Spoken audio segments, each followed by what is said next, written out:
Farmers are on strike in Argentina. Hundreds of them gathered in this assembly to express their anger against the government of Alberto Fernández, after he announced a 3% increase in export taxes on one of Argentina's main crops, the soybean. Gustavo DIGNANI lives in the province of Santa Fe. He says the government is making a mistake. I don't mind paying more taxes, but the government wants more and more. In Argentina, you work and work and the government takes away 70% of your income. We cannot continue like this. The government says that this strike is an act of violence in a country that is currently struggling with recession and is on the verge of defaulting on its sovereign debt. But these farmers say that they play a crucial role in Argentina's economy, that an increase in export taxes is excessive and it could force many of them out of business. Argentina is one of the world's top exporters of soya and corn.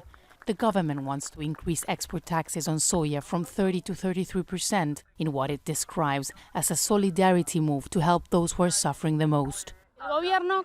They take money away from us and say they want to use it for those who are struggling. But that's not true. We already pay 35% of income taxes plus property tax and export taxes. These vegetable producers went to the city to donate some of their harvest.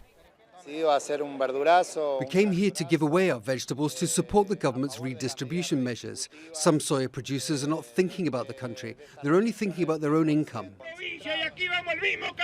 Back in 2008, members of Argentina's agricultural community clashed with a former president, Cristina Fernández de Kirchner, who is now vice president, when she tried to increase taxes.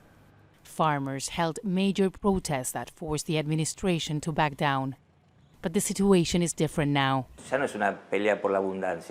This is a fight for survival for many producers. Much of the crop production happens on rented land, and producers have to pay for rent on top of all the taxes. Also, some have the added cost of transport as their farms are far away from the ports.